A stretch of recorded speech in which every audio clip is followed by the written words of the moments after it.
Hello Bloomington, I'm Mayor Tim Bussey, and this is the Council Minute for the week of February 23rd. This week, we continue to monitor the impacts of federal immigration enforcement activity in our community and the announced drawdown of federal agents. As I've shared previously, Bloomington has joined other metro cities insisting on constitutional, lawful enforcement practices that do not undermine public safety or destabilize local governments. Our priority remains clear.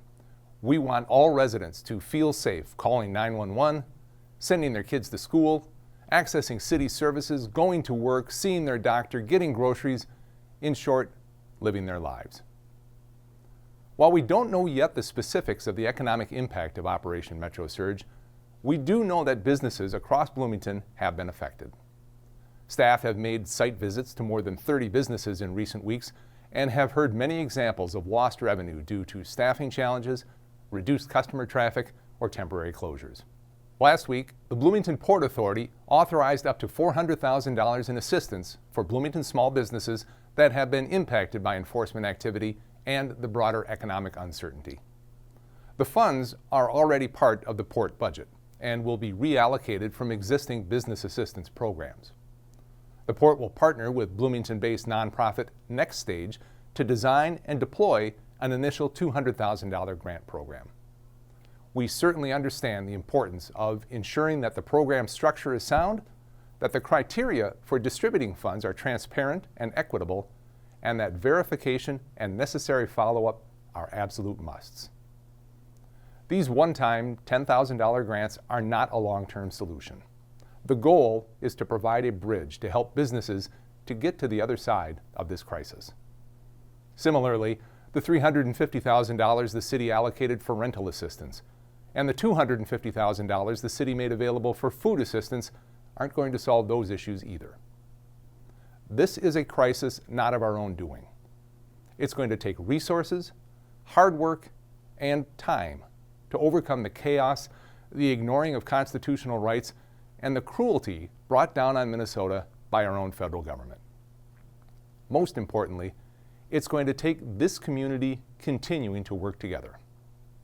I have every reason to believe that Bloomington is up to the task. At our meeting on Monday night, the City Council reviewed a proposal to redevelop 6 properties just south of the 98th Street and Lyndale Avenue intersection into a new 4-story, 180-unit affordable apartment building. If you're trying to place that in your mind, it includes the site of the now closed Wicks and Jewelers store and properties to the south. The proposal calls for a mix of 36 one-bedroom units, 104 two-bedroom units, and 40 three-bedroom units. The project would provide a range of affordability levels from 30% of area median income up to 70% AMI.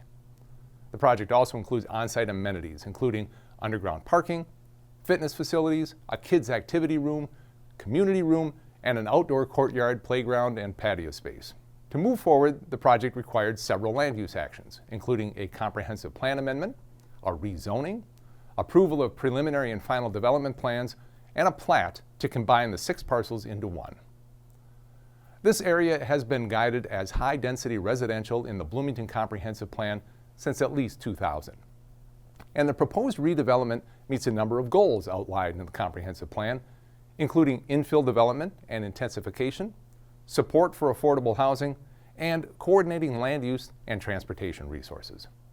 Officially, this area is outside of the Lyndale Avenue retrofit plan, but it fits nicely with the goals of a connected, walkable, and dynamic boulevard, especially near the Lyndale 98th Street priority node. Now, if you picture the location in your mind, you see that Nativity of Mary Church and School are to the west of the project, just on the other side of Lyndale. Representatives of Nativity brought forward traffic safety concerns in the area, especially related to pedestrians walking to or from the Metro Transit Orange Line station at 98th Street. They raised concerns about gaps in sidewalks, crosswalks, and the likelihood of pedestrians cutting through their property. Council directed staff to continue working with Nativity and with other neighbors to find solutions that will work for everyone. And finally today, the newly renovated Bloomington Ice Garden was on full display last weekend as BIG hosted both the 3AA and 6AA boys section semifinal games. Friday's games included Rosemont versus Eastview and Cretin-Durham Hall versus St. Thomas Academy, and Saturday games were between Edina and Holy Angels and Rogers and Wayzata. Big was at or near capacity for all 4 of those games. I wasn't there, couldn't get a ticket, but Big staff heard from players, coaches, media, and spectators who were all in awe of the improvements at Big and loved the renovated facility. Post-game, players let staff know that the ice was likely the best they have skated on all season. Compliments from fans included the restrooms, larger arena space, ADA accessibility improvements, new concessions, and the variety of viewing options, including standing rails around the entire arena. When we cut the ribbon at Big at the start of the hockey season, I said that Bloomington Ice Garden is an iconic hockey venue in the state of Minnesota and that it deserves to look the part. It does, and the Minnesota hockey community is seeing it firsthand. And it looks that way because you, Bloomington residents, understand the importance of investing in our community, investing in our future, and in some cases, investing in our past.